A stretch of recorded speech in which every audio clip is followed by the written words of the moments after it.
8. आपको आइसबर्ग के बारे में पता है?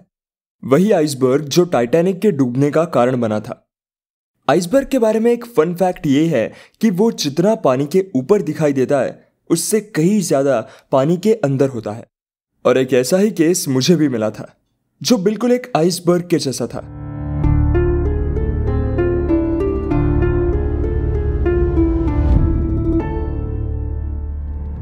मैं किसी काम के सिलसिले में अपनी गाड़ी में बैठकर यूपी से गुजर रहा था। तभी मैंने लोकल न्यूज़पेपर में एक अजीबोगरीब खबर पढ़ी। इस खबर के हिसाब से एक अपर कास्ट ठाकुर ने अपने बेटे की शादी एक लोअर कास्ट लड़की से करवाई, लेकिन वो लड़की किसी और के साथ भाग गई, जिसे पढ़ते ही मेरे कान खड़े हो गए और मुझे किसी गड़बड़ की बू आने लगी और मैंने यूपी के इस गांव अरनी में जाने का फैसला कर लिया। अब आप सोचेंगे कि इस केस में ऐसी खास बात क्या है। इंटरकास्ट मैरिज तो होते ही रहते हैं और आजकल तो ये यूथ का पास टाइम बन गया है, लेकिन ये इंटरकास्ट मैरिज कुछ अलग थी क्योंकि ये एक अरेंज मैरिज थी। एक ठाकुर परिवार ने अपने इकलौते बेटे की शादी एक गरीब और दलित लड़की से करवा दी। और उससे भी शॉकिंग ये था कि शादी के कुछ 15 दिन बाद ही वो दुल्हन अपने ससुराल से भाग गई अपने पुराने आशिक के साथ। पहली बार जब मैंने इस शादी के बारे में पढ़ा तो मुझे ये बहुत ही अजीब और इंटरेस्टिंग लगा। ये शादी मुझे प्रोग्रेसिव लगी। क्या हमारे गांव अब इन जात पात की जंजीरों को तोड़ रहे थे? मैं सच में बहुत क्यूरियस था। मैं ये सब सोच रहा था कि मेरा ध्यान एक बड़े से क्रेन ने भटकाया। गांव में बड़ी क्रेन, बड़ी हेवी खुदाई करने वाली मशीन घूम रही थी, जो कि बहुत अजीब बात थी।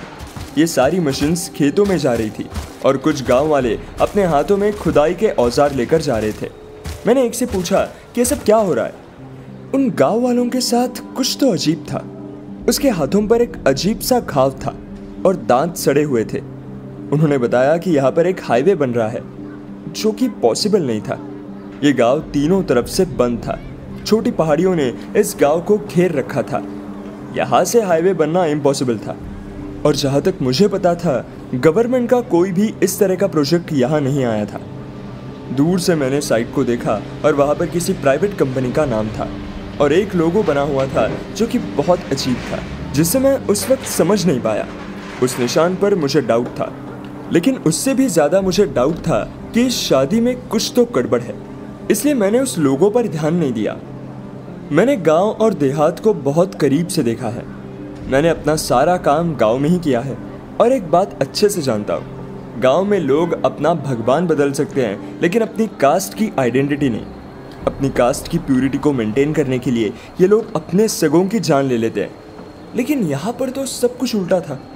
मेरे मन में एक फंडामेंटल सवाल आया कि आखिर ये शादी हुई ही क्यों, क्या वजह थी। मैं बहुत क्यूरियस था। मैं इस सवाल का जवाब चाहता था और इसलिए मैं यूपी के इस गांव अरनी में पहुंच गया और अब मैं वहीं पर खड़ा था। सबसे पहले गांव पहुंचने पर मैंने टपरी पर एक चाय पी और कड़क चाय पीते पीते मैं ये सोच रहा था कि मैं इस केस के इन्वेस्टिगेशन की शुरुआत कहाँ से करूँ। मुझे ऐसा लगा कि इस केस के बारे में पता करने के लिए मुझे काफ़ी मेहनत करनी पड़ेगी, लेकिन मैं गलत था। पूरे गाँव में सिर्फ और सिर्फ इसी बारे में बात हो रही थी। चाय की टपरी पर लोग आपस में इसी बारे में बात कर रहे थे। एक आदमी दूसरे आदमी से बोल रहा था, साली हमारे झुमरे हमारे जाट की नाक काट कर भाग गई अपने उस मास्टर आशिक के साथ। हम लोगों को कहीं मुंह दिखाने के लायक नहीं छोड़ा। इस आदमी की बात सुनकर मुझे इस लड़की का नाम फिर से याद आ गया, जो था झुमरी। मैंने उस आदमी को टोक दिया और कहा, क्या हुआ, आप इतना गुस्सा क्यों कर रहे हो? सब कुछ ठीक तो है ना? उस आदमी के स्किन पर भी घाव था। ऐसा लग रहा था जैसे वो कहीं जल चुका है और उसके दांत भी सड़ते जा रहे थे। उस गांव में सबका लगभग एक जैसा ही हाल था, बच्चे हो या औरतें। इस गांव में कुछ तो गड़बड़ था, लेकिन मैं इसके लिए यहाँ पर नहीं आया था। मैंने उस आदमी से इतना ही पूछा था कि वो आदमी मुझे सब कुछ बताता चला गया। गांव के लोगों की ये आदत मेरे लिए तो बहुत अच्छी थी कि अगर आप उनसे एक बात पूछ लो तो वो आपको सब कुछ बता देते हैं। उस आदमी ने बताया कि झुमरी की शादी यहाँ के ठाकुर परिवार में हुई थी। ठाकुर परिवार कोई बहुत पावरफुल परिवार तो नहीं था, पर ठाकुर सूर्य प्रताप ने बेटे आदित्य प्रताप की शादी एक दलित लड़की से करवा दी। जब मैंने पूछा कि ऐसा क्यों किया गया तो उसने कहा कि आदित्य झुमरी से प्यार करता था, इसलिए ऐसा हुआ। पर क्या सच में ऐसा ही था? मतलब प्यार हुआ तो छोटी जात से शादी भी हो गई? मैं इस रीज़न से सेटिस्फाइड नहीं था, कुछ और वजह ज़रूर रही होगी। दरअसल गांव के एरिया में जात पात का बहुत भेदभाव होता है। यहाँ पर लोग लोअर कास्ट की परछाई तक अपने शरीर पर नहीं पड़ने देते हैं। और एक ठाकुर ने अपने बेटे की शादी एक दलित से इसलिए करवा दी क्योंकि वो उससे प्यार करता था। ये किसी चमत्कार से कम नहीं था, और मैं चमत्कार में नहीं मानता। वहाँ खड़े दूसरे आदमी ने भी बोलना शुरू किया। साली झुमरी अपने आप को बहुत होशियार समझ रही थी, पर अपना जमीन बेचने से इनकार कर दिया। कितना सारा पैसा मिल रहा था। हम तो अनपढ़ ही ठीक है। मैंने इस गांव की जमीन की बात पर उस समय ध्यान नहीं दिया, लेकिन गांव के लोग मानते थे। उनको ऐसा लग रहा था कि झुमरी ने भागकर सबसे बड़ी गलती कर दी, क्योंकि अब अपर कास्ट और लोअर कास्ट के बीच में जो डिवाइडेशन था वो और भी बढ़ चुका था। और इस बात से गांव के सारे दलित और भी ज्यादा परेशान हो गए, और उनके लिए परेशानी ठीक थी। मैंने इस मास्टर जी के बारे में पूछा तो उस आदमी ने मुझे कहा, अरे कुछ नहीं, वो स्कूल में पढ़ाने वाला मास्टर ही तो झुमरी का आशिक था। पूरा दिन झुमरी उसके पास रहती थी, उसके कमरे में। हमको नहीं पता कि वहाँ कमरे में कौन सी पढ़ाई हो रही थी। हम तो पहले ही बोलते थे झुमरी के माँ से, लड़की को इतना नहीं पढ़ाना चाहिए। मुझे इस बात से गांव के लोगों की मेंटालिटी के बारे में पूरा पता चल गया कि वो आज भी वही पुराने ज़माने में जी रहे हैं। पर जितना कुछ भी मुझे मालूम चला था वो सरफेस लेवल की इन्फॉर्मेशन थी। मुझे और ज़्यादा इन्फॉर्मेशन चाहिए थी जो कि ऑथेंटिक हो, ताकि मेरी क्यूरियोसिटी का एंड हो सके। इसलिए मैंने झुमरी के परिवार वालों का पता मांगा, और मुझे पता चला कि झुमरी के परिवार में सिर्फ एक ही इंसान है, उसकी माँ। गांव वालों और जात वालों ने झुमरी के माँ का भी हुक्का पानी बंद कर रखा था। मुझे ये सुनकर बुरा तो लगा, लेकिन साथ में खुशी भी हुई, क्योंकि अब मेरे पास रास्ता था झुमरी की माँ से बात करने का। मैंने गांव के किराने की दुकान से कुछ राशन खरीदा और उसे लेकर झुमरी के घर की तरफ बढ़ने लगा। मैं राशन का सारा सामान लेकर सीधा झुमरी के घर में घुस गया, जहाँ पर झुमरी की माँ कच्चे मकान के आंगन में बैठकर हुक्का पी रही थी। मैं उनके पास गया और उनके सामने सारा सामान रख दिया। मैंने उनके चेहरे को देखा तो वो पीला पड़ा हुआ था। ऐसा लग रहा था जैसे उसके शरीर में खून ही नहीं था। उसके शरीर का चमड़ा भी जला हुआ था और उसके दांत भी सड़ते जा रहे थे। मैंने खुद से सवाल किया कि पूरे गांव को एक टाइम पर एक ही तरह की बीमारी कैसे हो सकती थी। उन्होंने मुझे सवाल भरी आंखों से देखा, लेकिन मैंने उनसे कहा कि यह सारा सामान उन्हीं के लिए है। उनके चेहरे पर पहले तो एक हंसी आई और फिर वो हंसी अचानक गायब हो गई। उनका चेहरा सीरियस हो गया। उन्होंने मुझसे कहा कि तुम बिना किसी मतलब तो मेरी मदद करने नहीं आओगे, जो कि बिल्कुल ठीक था। मैंने झुमरी की माँ से कहा कि मैं एक पत्रकार, एक जर्नलिस्ट हूँ और उनसे उनकी बेटी के गायब होने के केस से जुड़े कुछ सवाल करने आया हूँ। उन्होंने कुछ देर सोचा और फिर मेरे सवालों के जवाब देने के लिए वो राजी हो गई। शायद वो खुद भी इस बारे में बात करना चाहती थी। मैंने अपना पेन और पेपर निकाला और अपने सवाल करने लगा। मेरा सबसे पहला सवाल था कि आखिर झुमरी की शादी एक ठाकुर परिवार में कैसे हो गई। ऐसा नॉर्मली तो होता नहीं है। झुमरी की माँ ने बताया कि ठाकुर साहब खुद झुमरी के लिए रिश्ता लेकर आए थे। उन्होंने ही मुझसे मेरी बेटी का हाथ मांगा था। मेरे दिमाग में फिर वही सवाल था कि आखिर क्यों?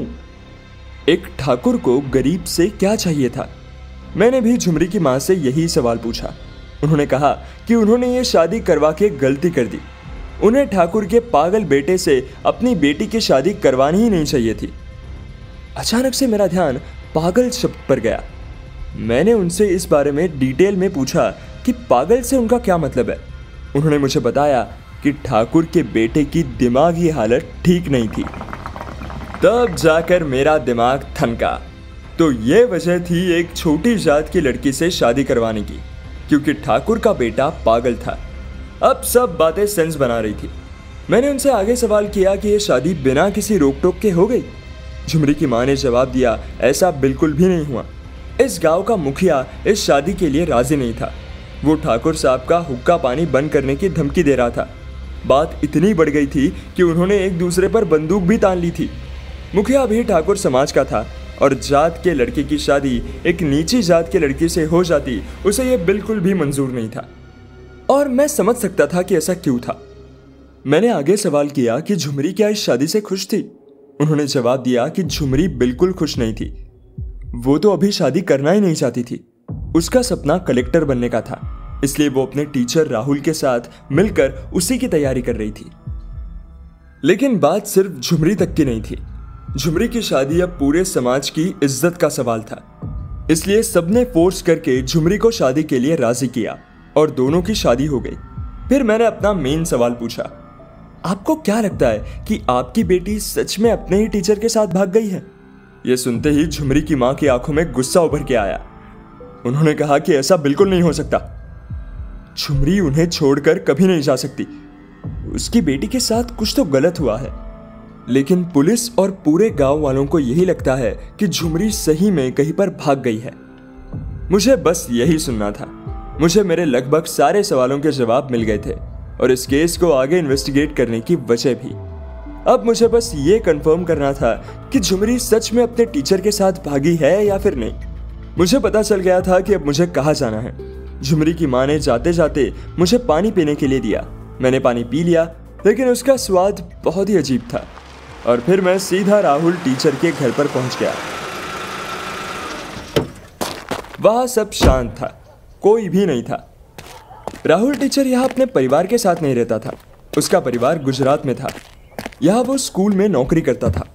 मैं उसके घर में घुसा और सुराग ढूंढने लगा। जहां तक मेरी गट फीलिंग कह रही थी, इस केस में बहुत कुछ गड़बड़ है, और अगर कुछ गड़बड़ है तो मुझे यहाँ कोई ना कोई सुराग तो मिलना ही चाहिए। मैं घर में घुसा तो अंदर बहुत धूल थी, जिससे पता चल रहा था कि यहाँ पर बहुत टाइम से कोई नहीं आया है। किसी जानवर के आने के भी निशान नहीं थे। सब कुछ कोरा था। मैंने अलमारी देखी तो कपड़े गायब थे, सूटकेस भी नहीं था।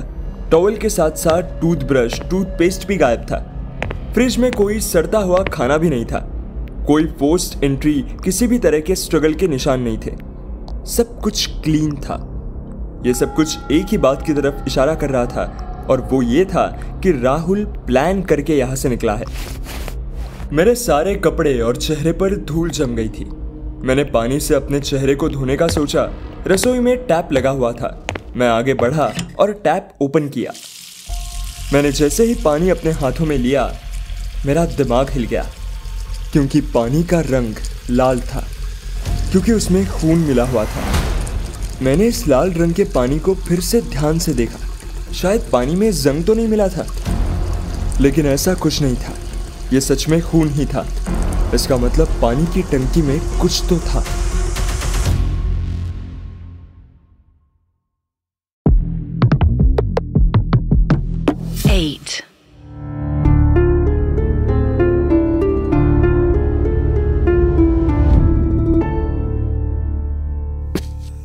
मैं सीधा छत पर आया और मैंने देखा कि वहां पर एक कंक्रीट की पानी की टंकी थी।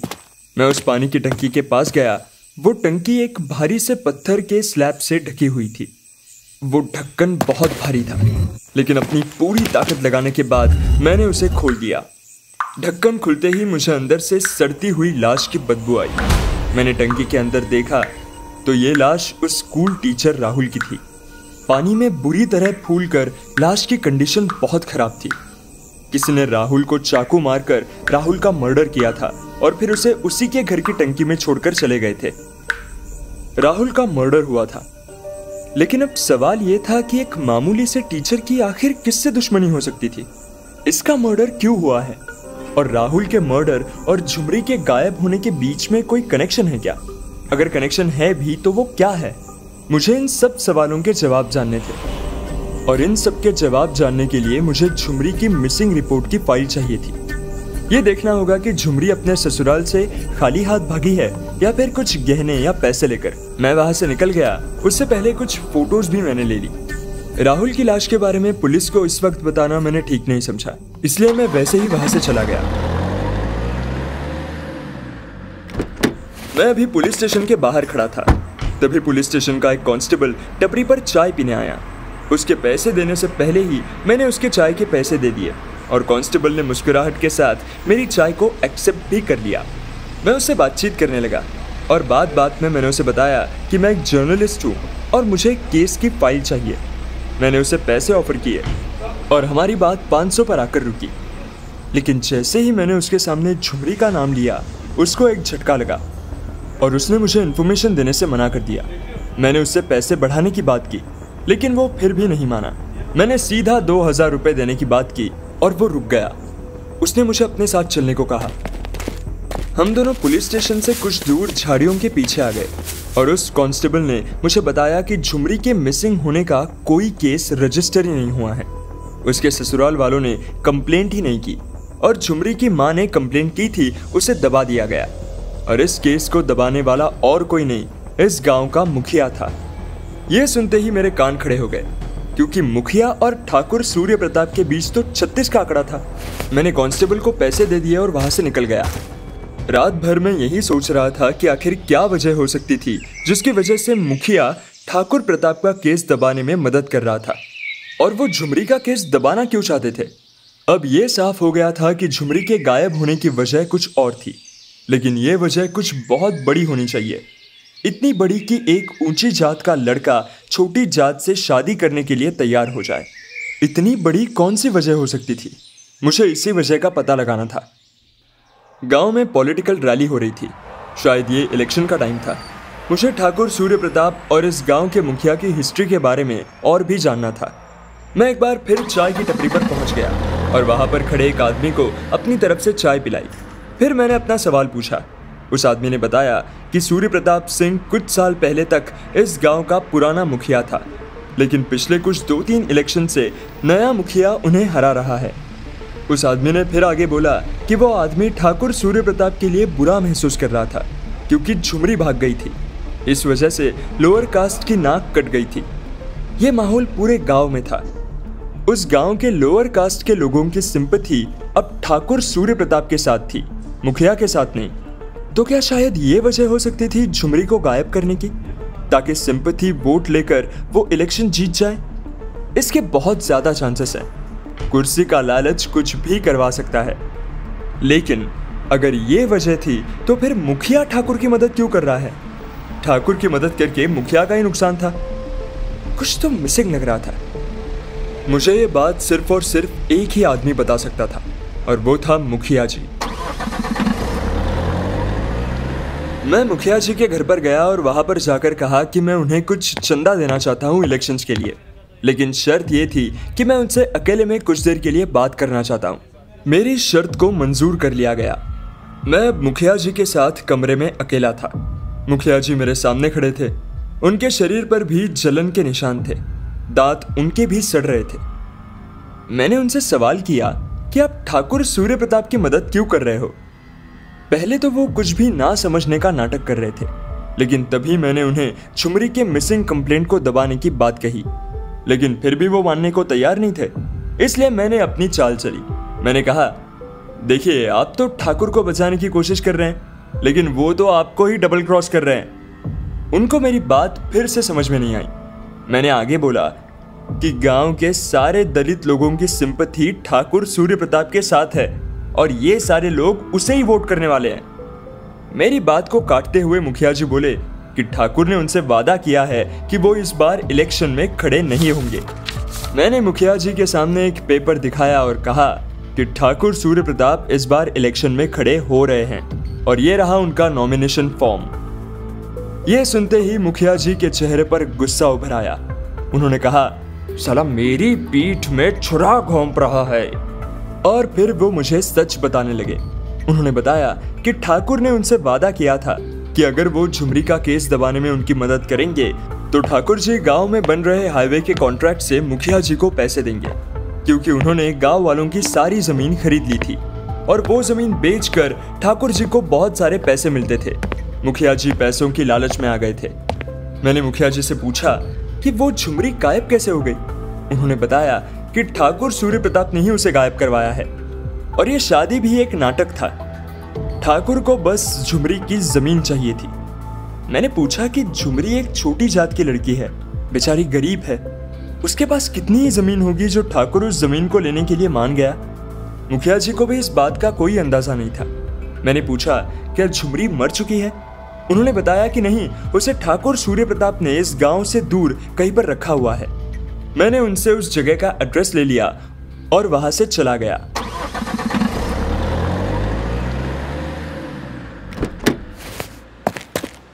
एड्रेस लेकर मैं एक बार फिर झुमरी की माँ के पास गया। इस बार उनकी तबीयत और भी ज़्यादा खराब हो गई थी, लेकिन मुझे उनसे कुछ सवाल पूछने थे। मैंने उनसे उनकी ज़मीन के बारे में पूछा। उन्होंने मुझे बताया कि हाँ, वो ज़मीन ठाकुर खरीदना चाहता था, लेकिन झुमरी ने अपनी ज़मीन नहीं बेची। वो सूर्य प्रताप पर विश्वास नहीं करती थी। वो कहती थी कि ये सूर्य प्रताप कुछ तो गड़बड़ कर रहा है।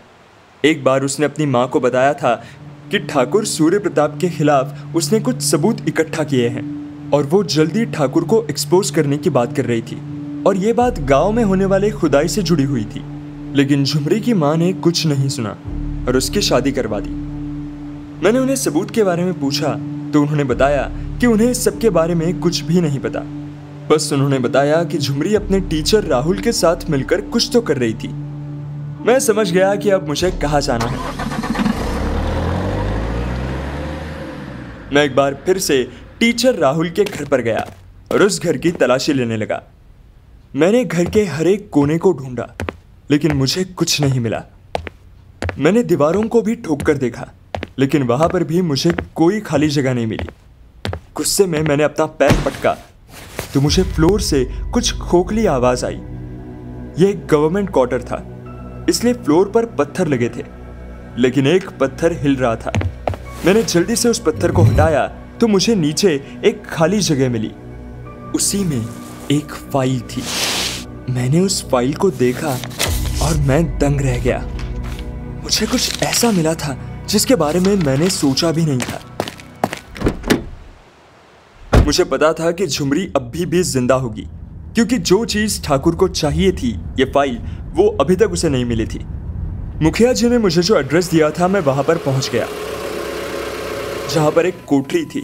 कोठरी के आसपास कोई नहीं था, ना ही उस पर कोई ताला था। मैं अंदर चला गया, लेकिन वहां पर भी कोई नहीं था। सिर्फ एक दुपट्टा मिला जो कि फटा हुआ था, और चूड़ी के कुछ टूटे हुए टुकड़े भी थे, और साथ में सूखा हुआ खून। ये सूखे हुए खून के निशान कोठरी के बाहर तक जा रहे थे। मैंने निशान का पीछा किया, जो दूर कोठरी के पीछे झाड़ियों के पार जंगल की तरफ जा रहे थे, और अचानक एक कुएं के पास आकर रुक गए।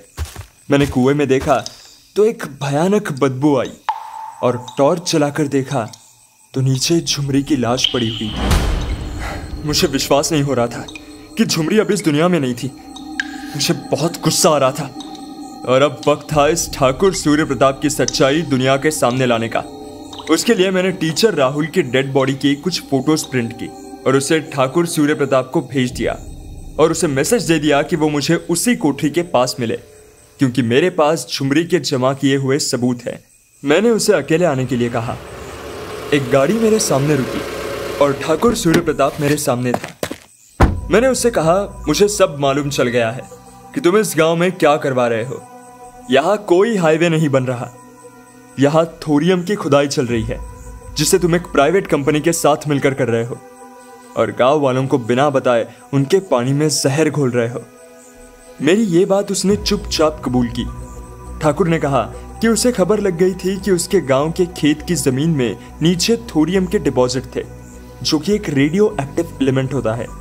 इसलिए उसने गांव वालों की जमीन खरीद ली, और उन्हें इस बारे में कुछ भी नहीं बताया, क्योंकि उसे सस्ते लेबर की जरूरत थी, और रेडिएशन की वजह से लोग बीमार पड़ रहे थे। लेकिन बात यह थी कि थोरियम के सबसे ज्यादा मात्रा में डिपॉजिट होने की संभावना थी। वो जमीन झुमरी की थी, लेकिन झुमरी उस जमीन को बेच नहीं रही थी, इसलिए उसने अपनी बेटे की शादी उससे करवाई, ताकि वो जमीन अपने नाम पर कर ले और बाद में पैसे देकर डिवोर्स देकर साइड कर दे। लेकिन झुमरी बहुत दिनों से ठाकुर के खिलाफ सबूत इकट्ठे कर रही थी। ठाकुर ने मुझे बताया कि झुमरी ने उसे रंगे हाथों पकड़ लिया था जब वो डील की बात कर रहा था। मैंने बीच में टोकते हुए कहा, इसलिए तुमने झुमरी को भी जान से मार दिया। और मैंने उसे झुमरी की डेड बॉडी की फोटो दिखाई। यह सुनते ही वो चौंक गया और बोलने लगा कि उसने झुमरी को नहीं मरवाया है, उसने सिर्फ राहुल को मरवाया है, ताकि झुमरी के ऊपर प्रेशर बना सके। और वो झुमरी को मरवा भी नहीं सकता था क्योंकि झुमरी ने इकट्ठा की हुई फाइल अब तक ठाकुर को नहीं मिली थी। मुझे पहले तो उसकी बात पर विश्वास नहीं हुआ, लेकिन फिर मैंने सोचा कि ये राहुल को जान से मार देने की बात कर रहा है तो झुमरी का मर्डर कन्फेस करने में उसे क्या दिक्कत थी। मैंने पूछा कि फिर कौन हो सकता है जिसने झुमरी को जान से मार दिया। ठाकुर ने मुझे बताया कि झुमरी को संभालने का काम उसने अपने बेटे को दिया था और वो बोलते बोलते चुप हो गया। उसने फोन निकाला और अपने बेटे को यहाँ पर बुला लिया। मेरे सामने ही गाड़ी से उसका बेटा उतरा। मैंने देखा तो उसे ऑटिज्म था। वो पागल नहीं था। ऑटिज्म में इंसान को बोलने में दिक्कत होती है, जो कि उसकी आवाज सुनते ही मेरे समझ में आ गया था। ठाकुर ने अपने बेटे को झुमरी के बारे में पूछा तो वो चुप हो गया, लेकिन बार बार पूछने पर उसने कहा, मैं झुमरी के साथ सुहागरात मनाना चाहता था, लेकिन वो भाग गई और भागते भागते वो सीधा कुएं में गिर गई। अब झुमरी की सच्चाई सबके सामने आ गई थी। ठाकुर ने मुझसे कहा, तू यहाँ पर आया तो जिंदा था, लेकिन यहाँ से जिंदा निकलकर जा नहीं पाएगा। इतना सब कुछ तुझे मालूम है और मैं तुझे ऐसे ही थोड़ी ना जाने दूंगा। उसने बंदूक निकाली और मेरे ऊपर तान दी और गोली चलने की आवाज आई। ठाकुर के हाथ से बंदूक नीचे गिर गई और खून बहने लगा और ठाकुर पर यह हमला हुआ था एक पुलिस की रिवॉल्वर से, क्योंकि मेरे साथ पुलिस की पूरी टीम थी। ठाकुर को यहाँ बुलाने से पहले ही मैंने पुलिस को सब कुछ बता दिया था सबूत के साथ और उन्हें छुपे रहने के लिए बोल दिया था। इशारा मिलते ही वो बाहर आ गए। ठाकुर को टीचर राहुल के मर्डर के इल्जाम में अरेस्ट कर लिया गया और उसके बेटे को कस्टडी में लेकर मेंटल हॉस्पिटल में डाल दिया गया, जहां पर वो अपनी आगे की जिंदगी काटने वाला था। और ये जो गांव वाले सब बीमार पड़ रहे थे, उनके लिए गवर्नमेंट हॉस्पिटल से इलाज का इंतजाम भी कर दिया। तो ये था वो आइसबर्ग वाला केस, जिसे मैंने सोचा कुछ और था और आइसबर्ग की तरह ये केस गहराई में छुपा हुआ था। इस तरह ठाकुर को उसके किए की सजा मिल गई और ये केस खत्म हुआ। आपसे फिर मुलाकात होगी एक नए केस में। तब तक के लिए सुनते रहिए डिटेक्टिव कबीर।